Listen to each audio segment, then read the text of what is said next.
I morgen giver Liv Thomsen stemme til Underdanmark, dem der levede i skyggen. Få historien om morderen Ole Kollerød, som mistede hovedet på Amagerfælled i 1840. Senere vores nye serie om lægekunstens historie. Og i første afsnit skal det handle om kampen mod de dødelige epidemier, fra pest til tuberkulose. Og bagefter byder Adrian Hughes velkommen til en historiequiz i kongernes, festernes og krigenes tegn på Kronborg Slot.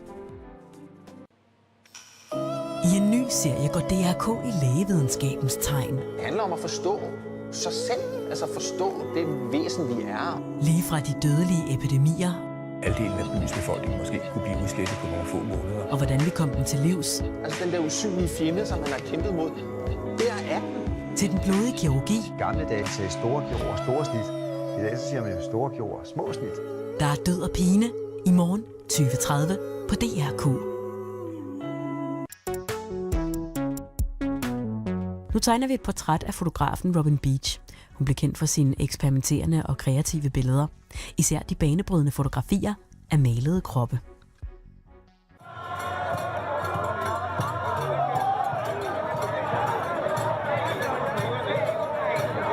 I'm really following people with my eye and looking at faces and trying to get that split second of people exploding with emotion.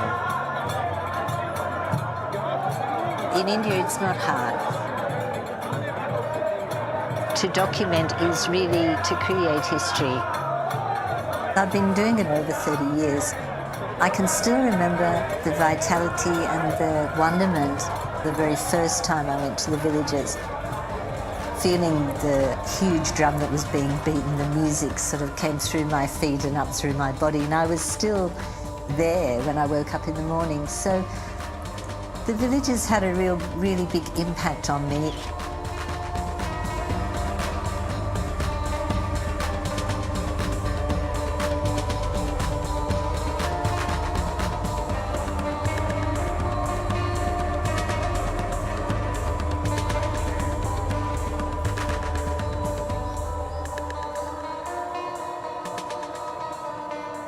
Many photographers have come to India, but I think that there's a certain beauty in staying around for so long and being accepted as I am in this town. I'm recording something that I'm believing in.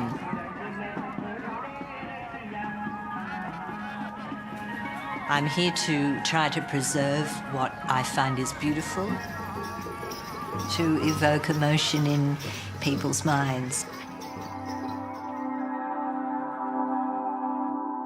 I was invited back to London about 5 years ago to see an exhibition of London's top photographers, and I looked at all the work and thought, well, if this is what it is, I think I was lucky to be there in the 80s because there was much more stimulus.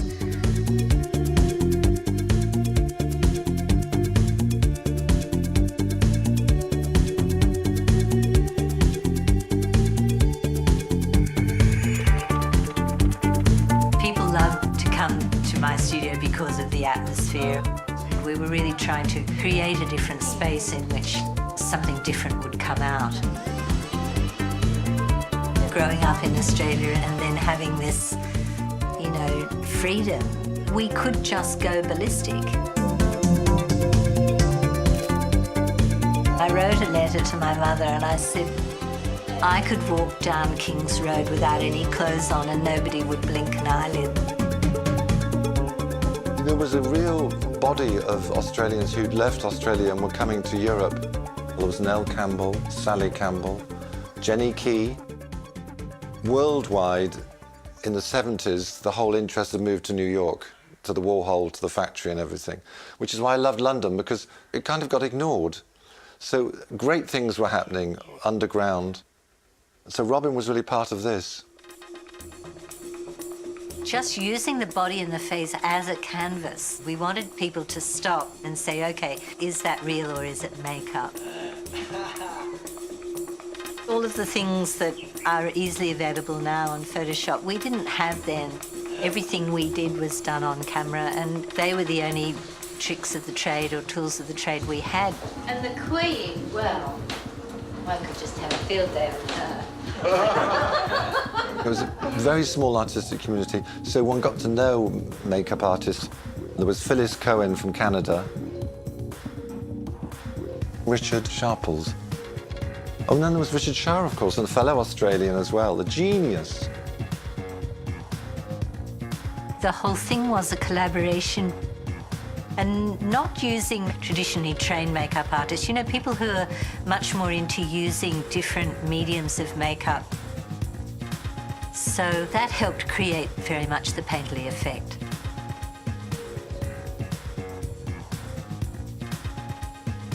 If I carefully lit them using black velvet, we could lose the top of somebody's head or pieces of their arms. Let's say they laid siege to the body and they dissembled the body.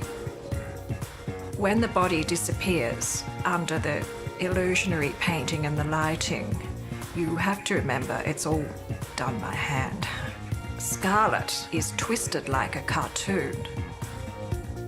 Bill Gibb, the great knitting designer, he is a grand Roman emperor.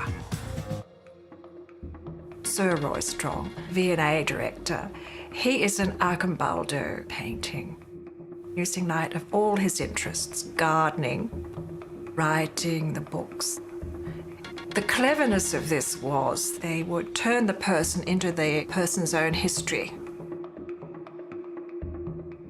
Robyn, I think, is at heart a surrealist.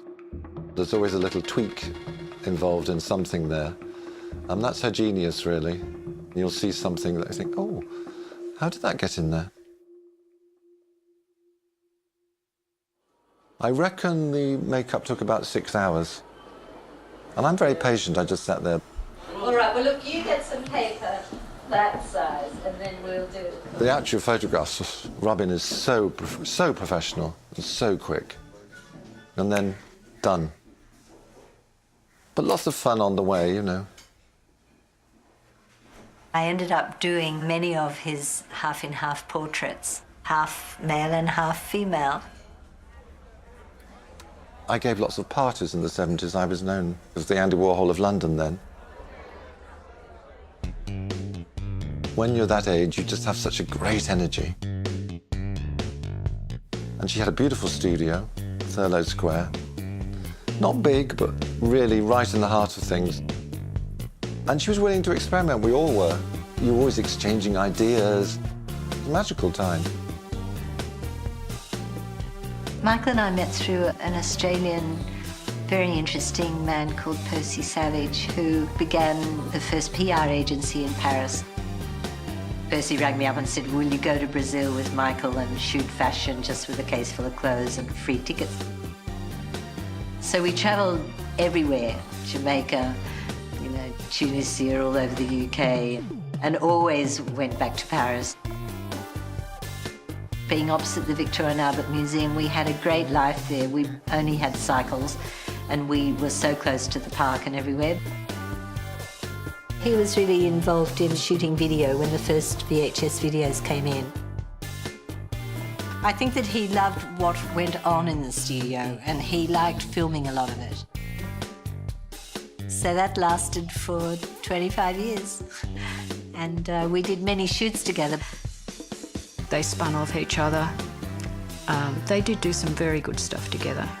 They had a very creative partnership. When I saw her working in London, it's difficult because the major personalities of designers, etc., all have a strong agenda of their own. And she had her agenda, but she did make it work. And I couldn't get over her energy to do it. I thought it was pretty groovy and way out. I was asked to do a look with a fantastic hat. The hat was so wonderful. I was really able to get a fantastic shadow happening. Shot a Polaroid, gave it to the makeup artist and said, do all of the shadows in makeup. And then I relit it and created an illusion. So our work was always trying to do something which made people look.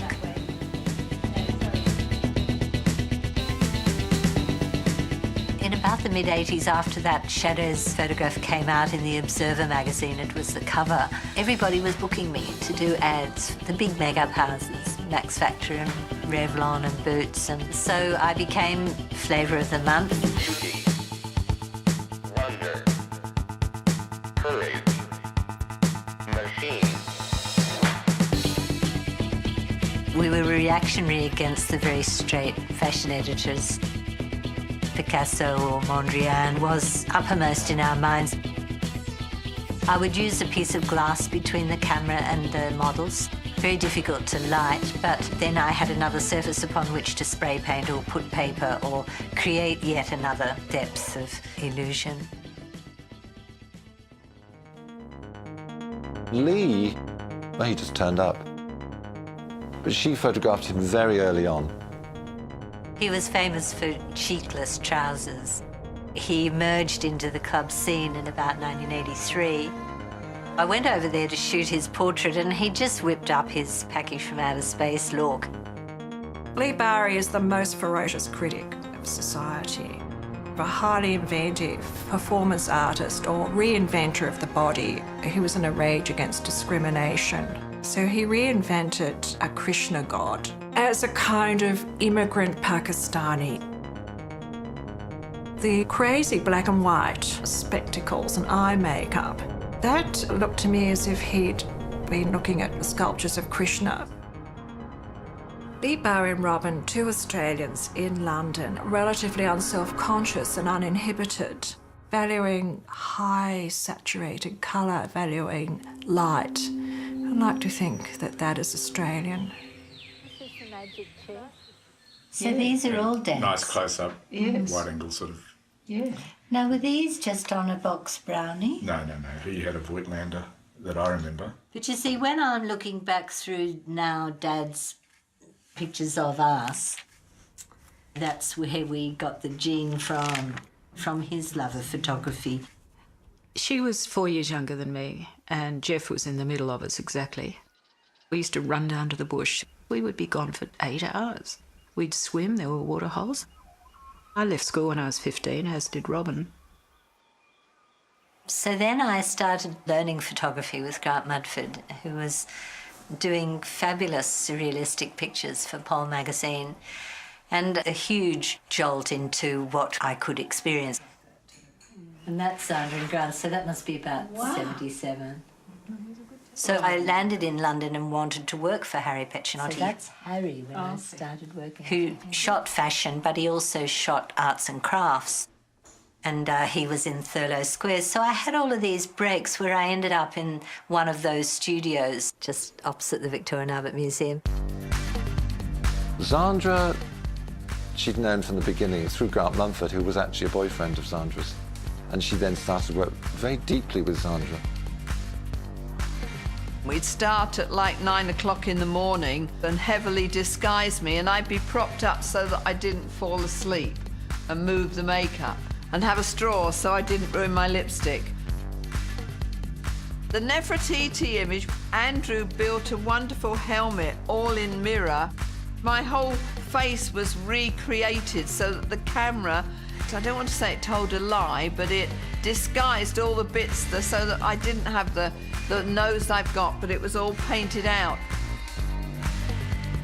One of my closest friends was Divine. We got along like a house on fire. When he played these female characters on stage, he was truly brilliant. And of course, John Waters had in Pink Flamingos, and that has become a cult movie. He was a big Anglophile, so we became firm friends. So we were a neat little family, really. We did these amazing kind of tours. We'd go to Stonehenge and Bath and Windsor. I remember I introduced him to Princess Margaret once. He almost fainted, I think. He loved tea parties and royalty. Robyn went on to document a lot of his stage shows because he became a pop star in the 70s, and she followed him around. In having that tendency to want to document things, I do become a stable factor of the chaos going on around me. Even in nightclubs in London, I was always the silent one there. They started a club towards the end of 1979 called the Blitz.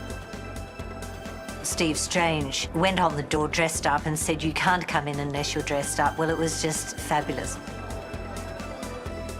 It was an outlet for all of these kids to become peacocks and make up their clothes out of leftovers and old outfits. Steve Strange loved to be photographed, and so he would be in my studio at least 3 times a week in a new look. And so he did Fade to Grey, and the dripping face photographs comes from that. Now magazine said, would I create a look for the 80s? The clothes, I would say, were puritanical. The more flat I could light it, the better. Letraset onto the face. It's very much about geometric abstraction.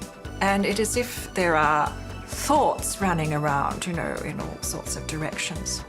References to computer systems, a very intriguing way of interpreting a decade. David Bowie said, "I want 6 people fully dressed in that religious kind of gothic look." His assistant slunk into the club one night and said to Steve Strange, "I want 6 people at 6 o'clock in the morning." They did that video, Ashes to Ashes. All we were wanting to do in the clubs was to document what was happening. The whole scene was really being fueled by what was happening on the street, what you could see on a newsstand, what you could see in a shop window, and what we were doing in the studios, creating spectacle.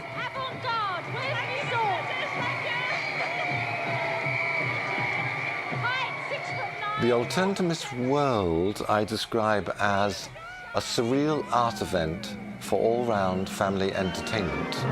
And it's based on Cruft's dog show. Have a glimpse of our host and hostess of the world's mightiest battle of beauty, Andrew Logan's Alternative Miss World. The first event was in 1972, and I did 12 since then. It has cabaret, and it's a thing about transformation. You can transform yourself from a human being into a washing machine.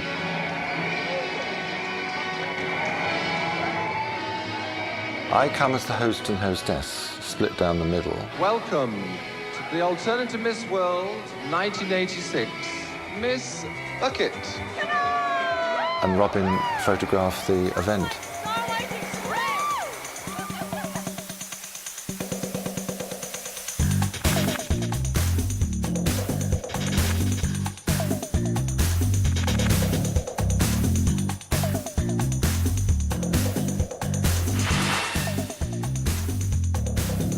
Extraordinarily fascinating carnivalesque costumes made from plastic bags, the most elaborate crinolines, anything really.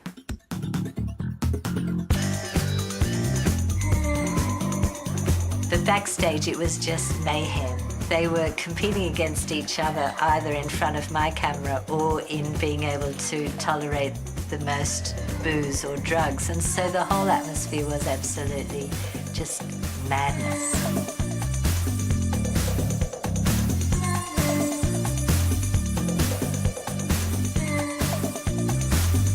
She documented all the fashion shows, she did the front of house. She was dynamite, Robyn. She'd go back to the dark room and she'd be processing all these photographs, and then she's off again to the next shoot, and amazing, this energy. And then, of course, there was Vivienne Westwood. She worked for Vivienne. The whole look became a huge, big, new romantic pirate look for the 80s. Robyn's drive in documentation, I would say, it's always been there. You know, when she chose to do Zandra's book, Thurlow Square had a balcony, a little balcony where her and Michael slept. So she photographed these costumes from above. She made them look exquisite, like butterflies. We put together the book, recording all of my work, my drawings, and all of the garments out flat, so they're recorded for posterity in a way that no other designer has had their work recorded. In 1980, Rajiv Sethi came to me and said, I'm going to do the first Festival of India in London, and we want you to work with the Indian crafts and see what you can develop. I went on a trip to India, and it was so spectacular and so amazing. She told me about the blue gods, and she had lots of those postcards that you buy on the street, and she wanted to look a bit like Krishna. She had Aditi, creative power, written across her forehead, and it all went with an exhibition that was being shown of her work, working with Indian craftsmen. And then Andrew invited Robyn to go to India, so it was Robyn's introduction to India.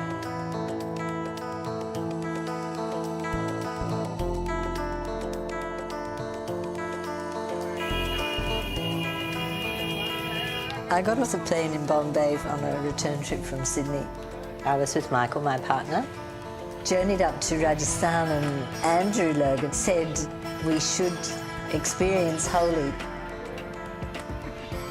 And then we ended up in this village where everybody was being bombarded with buckets of coloured water being poured over us, and such joy and gaiety that I haven't experienced ever before in my life.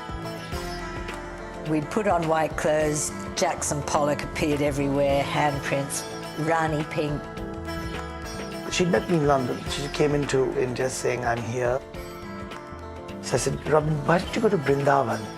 And it's a place where I knew friends, and I know that she would be in the heart of India, kind of India that not many tourists get to. She never came back. She just stayed.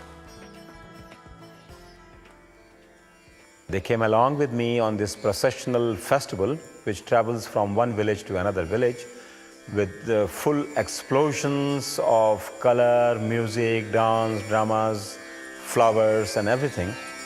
And they were taken in. Their ecstasies exploded. They were really hooked. I don't think she knew she was going to find all that stuff in India, but I'm sure she recognised it on that very, very first trip. When you look at the way they make each other up for the Indian festivals, it's not unlike what Robyn's been doing. I thought, this is just fantastic. I spend hours trying to get this in the studio, and here it is, just happening every minute, changing. It's beautiful, the portraiture you can do at Holi. It's just instantaneous because in 1 second it'll change. So I'm looking at it from a Western viewpoint of seeing contemporary photography reenacted on the spot within traditional scenes.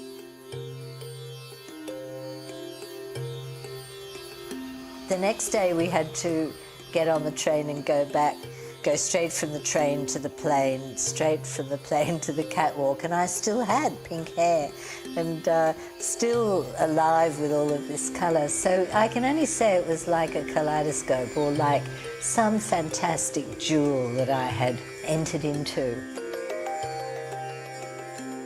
It was just enough to say to myself, Europe doesn't interest me anymore. And I decided that I would go back and start documenting it seriously. I had 1 foot in India and 1 foot in London, and I made 13 visits in 5 years. Every time that I would go back there, I would be led on a pilgrimage.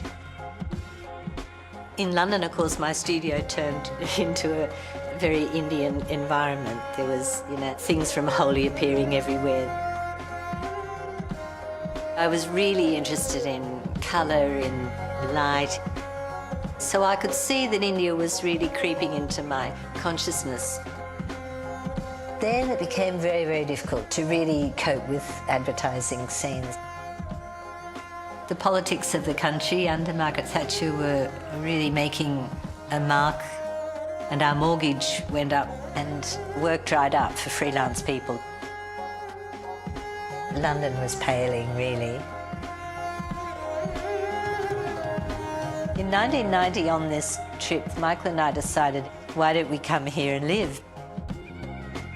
I had already embraced Hinduism and received an Indian name and experiencing the religious practices. I knew I was seriously fascinated in it. I was so bowled over with the culture of the region. So I said, well, I've made my decision.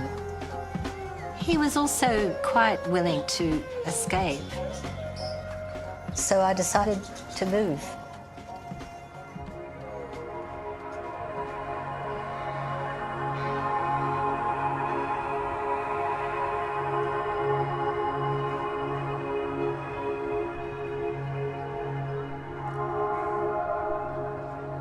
It was in May.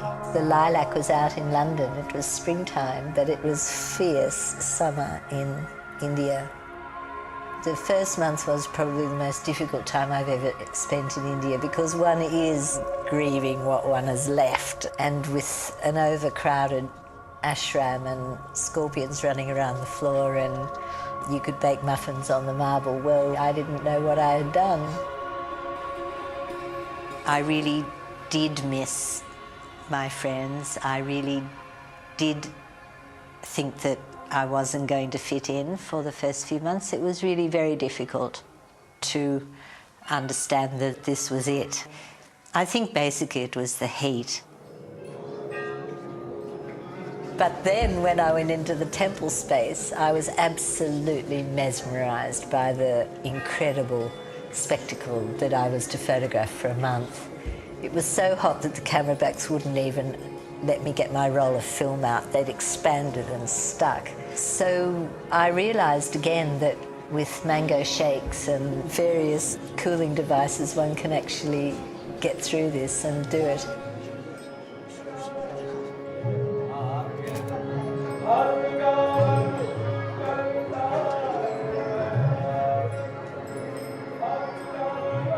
Michael also adjusted really well. Had we not been together, I think it would have been a much more difficult step, you know, but being a couple is much easier to start a new life in a new country, in a new culture, such as India. It wasn't really till they came to India that this relationship with him working with video and film and sound and her working with stills, then the whole thing blossomed. One of the results was this beautiful film they made about Holi, and working as a team, they just did this a beautiful movie.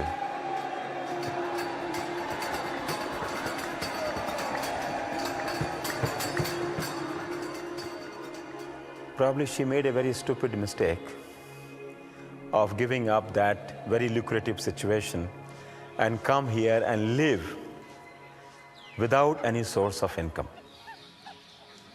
But that idiocracy probably was a step towards self-realization, towards happiness and more completeness. But the thing that interested me about the ashram where I'm living, that it was being shared by many, many international professors and universities as the place to actually study something to do with performance or music or traditional ritual. I landed in the best spot that I could have done because it is changing so rapidly now, and I look back and what I have photographed, really you aren't able to get it today. The elders of the villages I've been working in are no more. The middle class in India is on the move and the motor car has come, and so everything is really rapidly changing. I think maybe it was a transition moment in Robyn's life. She was ready to move on to the next square, and I think the spontaneity of her photographs now are fabulous.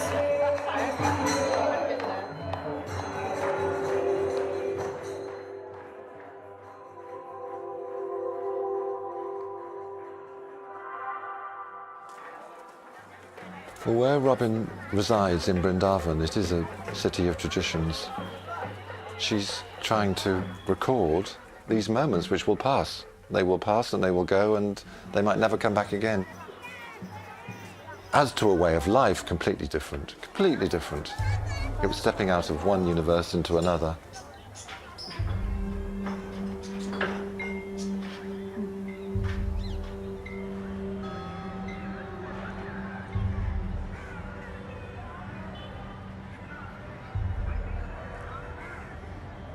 Being Krishna's birthplace, I always think of it as the Jerusalem of India. And I don't know how many thousands of Krishna temples there are here, but it's mind-boggling. All of the legends and stories begin here, and I think you could live here forever and still just scratch the surface.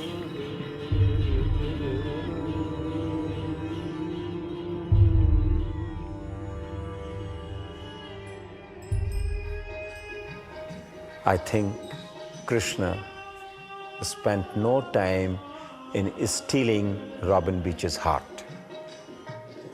So she is trapped. Trapped in the sense of when you are trapped in the arms of your lover. Because he was the supreme lover, he could play the best prank and he could multiply himself and give every lady pleasure. Then it seemed like he was the Casanova of India, basically. So why not? Through my father, Krishna sort of came alive and got manifested to Robyn.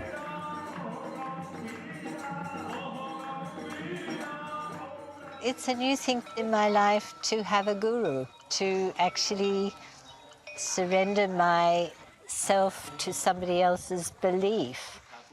To me, a guru is like having a parent, a grandparent, a doctor, a psychiatrist, everything rolled into one. It's not something that I thought I would do. I appreciated the depth of knowledge that I could draw upon in order to allay fears that I might have built up inside of myself over many, many years.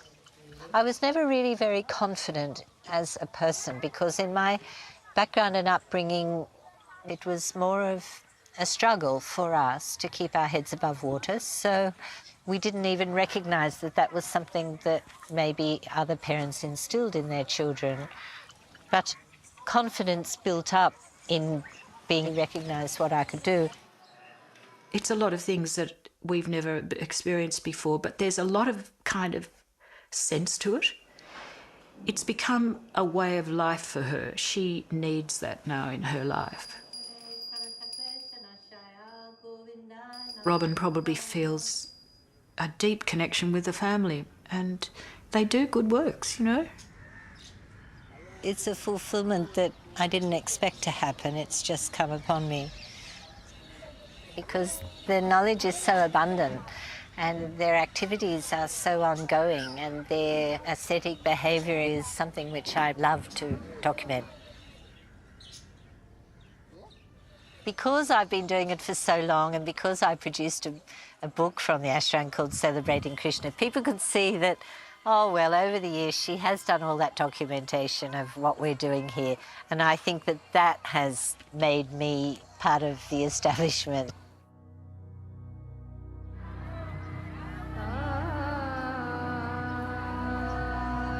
Now, seva is service in Hindi, and it means that I work for no remuneration, and I don't expect ever to receive remuneration for what I do in India. Everything that I do here, it's coming from me, my heart, that I want to give it.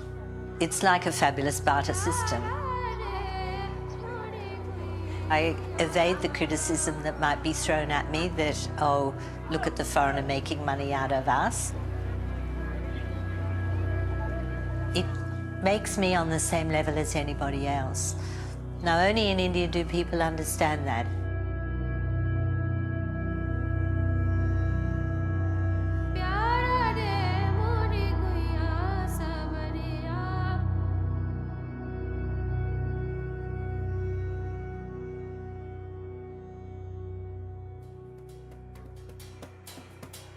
Holi in Braj happens at the first signs of spring. as soon as the spring is officially declared, you feel it building up and then it explodes into this real fantastic thing of colour. I've been surprised over many, many years at the intensity of the devotion and the passion in which Holi is played. And I think that is what is the addiction. We should get on the road. It's celebrated all over India, but it travels around the region over a period of about 2 weeks. You travel around it from village to events where certain things happen for certain reasons. It's basically still the same excitement and build-up of, I know what I want to do this year, which will be different to what I did last year. It's a bit like the Paris fashion shows. It's a bit like trying to get into Jean-Paul Gaultier or Issey Miyake. For years and years and years, you had to fight for your space on the edge of the catwalk. And I was the only woman. The press guys were really big guys, and they used to say, get in the middle of us and we'll just barge and go through this door. And so we'd go in. It's a bit like that, getting into Dowji. This year we might not get in. All I can think of is my guru saying, no gain without pain. One of the great things about shooting Holi is the unexpected that might happen to you.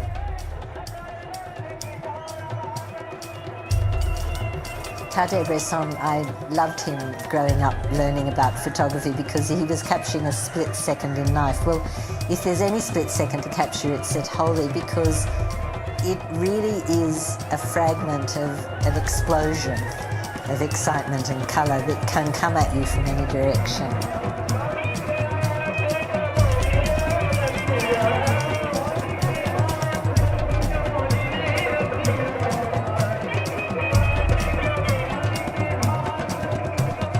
I used to dress as a boy so I could get right into the centre of things.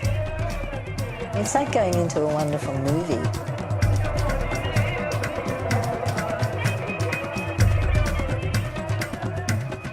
As a scholar, she goes deeper. So she unravels its meaning and documents it. Also sees it as an anthropologist who is not just recording a fading phenomena or a changing phenomena, but deeply concerned about its reinvention. So she's making sure that this is there for the future, that the generation next will be able to have a point of reference, which I'm afraid is very ephemeral.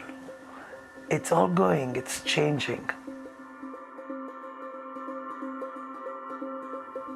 This archive I helped to create in 1992 when I came to live permanently in Vrindavan.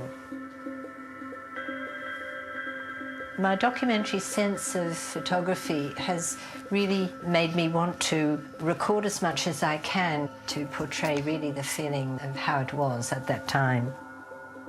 So we have wonderful documentation which can be accessed by various people who come here to study Braj culture.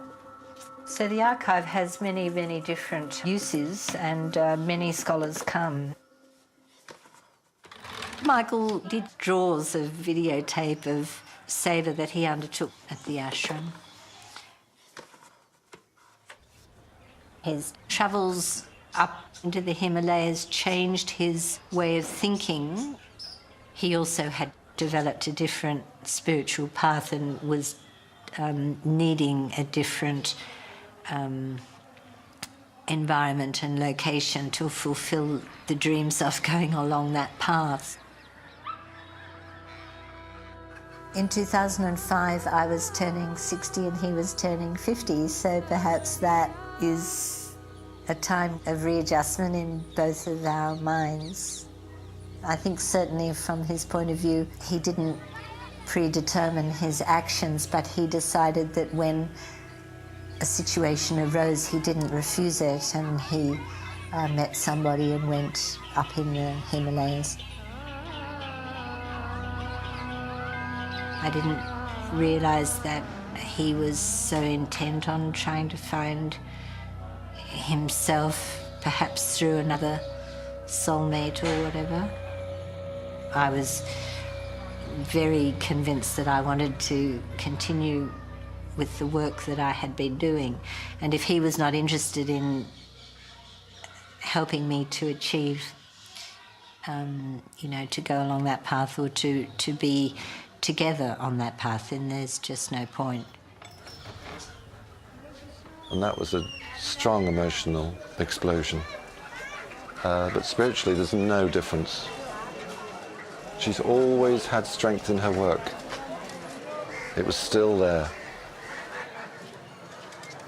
My staying power has been, you know, to my benefit, really, that I've got such a good archive. In photography here, I look for a quality of timelessness about it that will live on.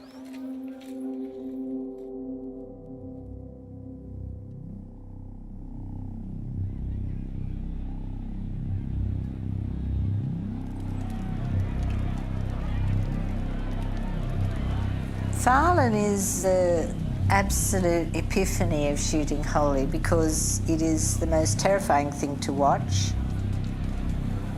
It is the most difficult thing to photograph in my life. The fire builds up to a huge crescendo before he runs. This man is probably the bravest man I've ever known because he's running into a wall of fire. The hairs on the back of your neck are standing up because I'm in so much fear that he's going to perish.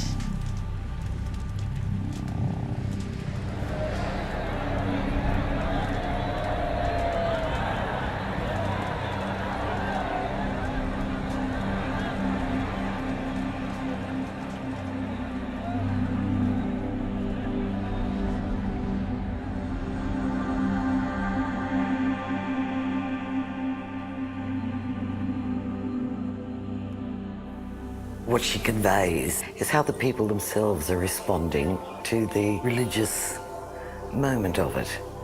And I think as foreigners, we need to be very aware that what we see as fabulous theatre are in fact religious experiences for the people who are attending them. And Robyn is very good at that. She's very respectful. She understands where the people are coming from. There are certain times when the gods are buried in flower petals, where everything comes to such a pinnacle. The five senses are just heightened to such a degree that you think, that's the best I've ever experienced. But then something else will bowl you over. When you see people crying with happiness, then it can't help but reverberate. This is why people come to sacred places and doing pilgrimage.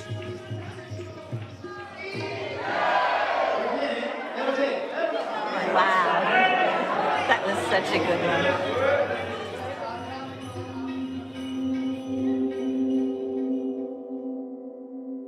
Coming to India certainly changed her, I think, spiritually and emotionally, because something was lacking in her life in London, and in India it's wonderful. It's been given to her. And I think she's a very spiritual person, so naturally the work changes, it evolves. She loves the subject and therefore treats it accordingly.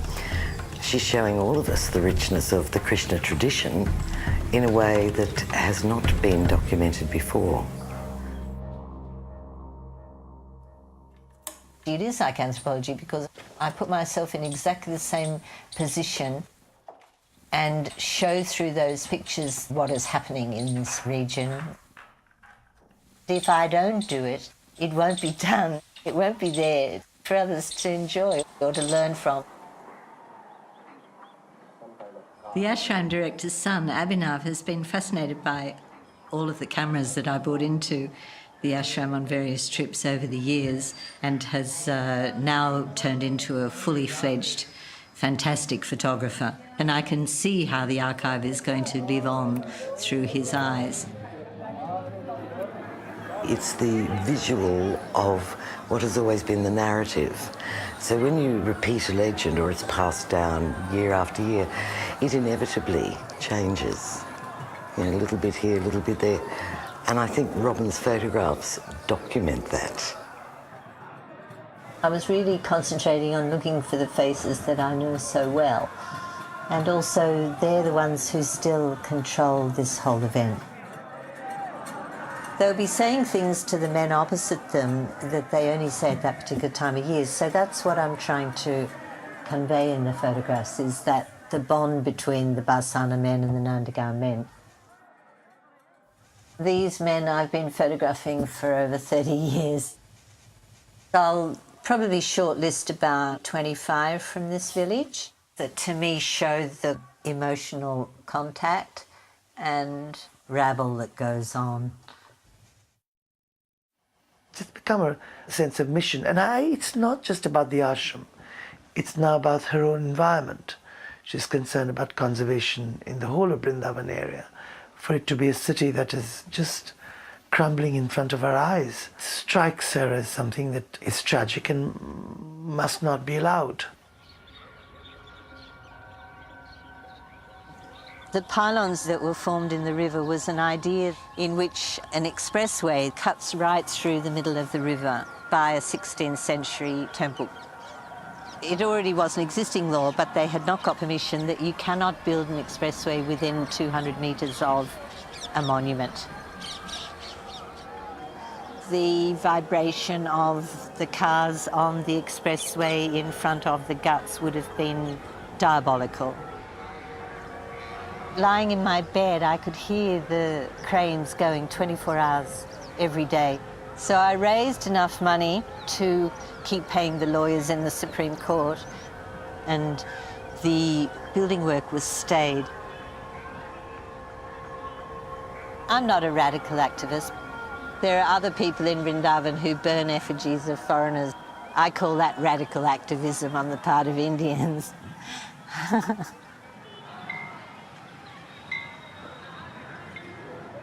The amount of pilgrim traffic that we have here at festival times means that they leave their plastic bags, their, all of their waste behind. Michael really threw himself into a very long-term plan to resolve a lot of the problems. So Friends of Vrindavan was inaugurated in 1997 and has been battling on since then. There's all many, many layers and levels of what our work does.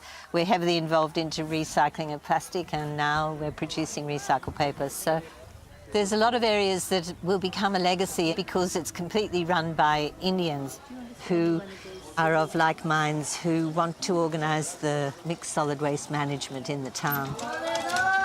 At the moment we have at least 50 people employed in this project. There's 80 tonnes at least generated in Vrindavan each day, so you can see that we're doing roughly 30% of the town's collection.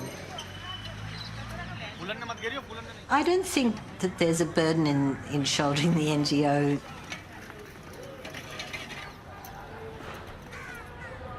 Since my partner going off, I was really surprised that from that point of time, all of a sudden, my previous life took off and culminated in exhibitions, which culminated in a book and many other exhibitions. Basically enjoying the fruits of my labour. In Australia, she's just being recognised. I mean, in the last few years. The work that she was doing, documenting the different festivals, particularly Holi, how much that is changing. So already in 25, 30 years, that work has already got a sort of historical importance. And then you look back to the 80s to see the importance of that early work. I think it's a continuum for Robyn, and that sort of love of beauty is all through the work, but it just manifests a little bit differently these days. Her work in India is seen very much in terms of the service that she does to the ashram where she lives, and which is what gives it its vitality, I think. That image of the elephant. And it's a wonderful, iconic image. It really sticks in your head. I can't get it out. It's so painfully, it's so extraordinary.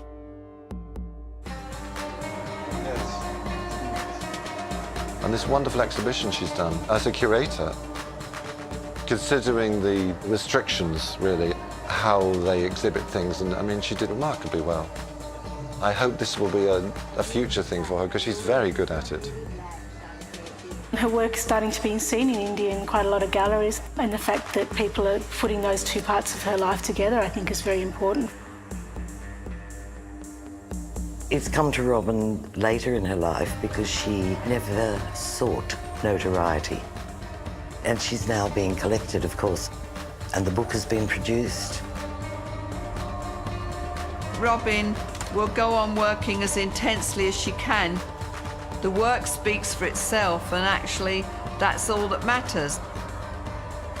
It's the same with any of us that do work that we believe in. Our work will make us sacrifice everything.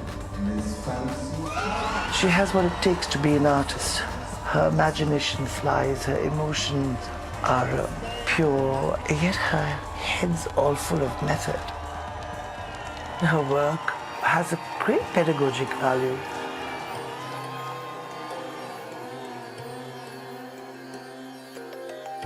When a person like Robyn is capturing that divine moment of creativity as an act of love, the photograph becomes the conduit for the real experience. She loves the life, I think. She's found her soul place. It was a parallel to my life in UK. It was a spectacle, it was theatrical, there was a presence of the unknown. You see a photograph by her and your heart goes into the photograph. She's dedicated her life to it. I live my life with whatever comes along, comes along. If it's a plane ticket to Australia, if it's in a temple in 10 minutes' time, I'm just free.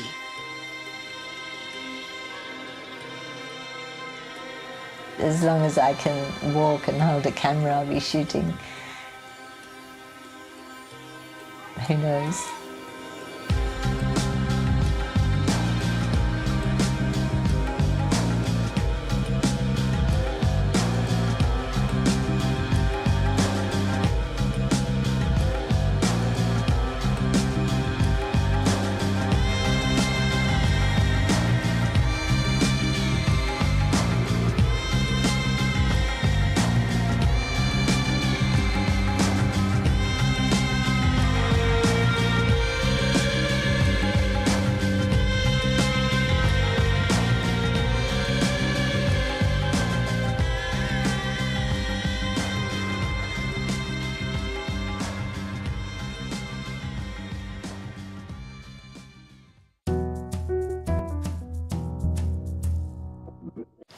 Do you ever have that feeling where you can't tell if something's a memory or if it's something you dreamed?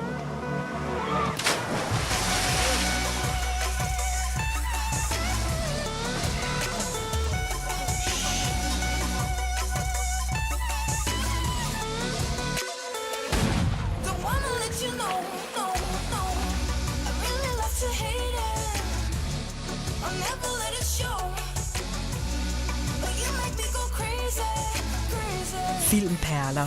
Hver torsdag 21:30 på DR2. Gloria og Francis forelskede sig i deres teenage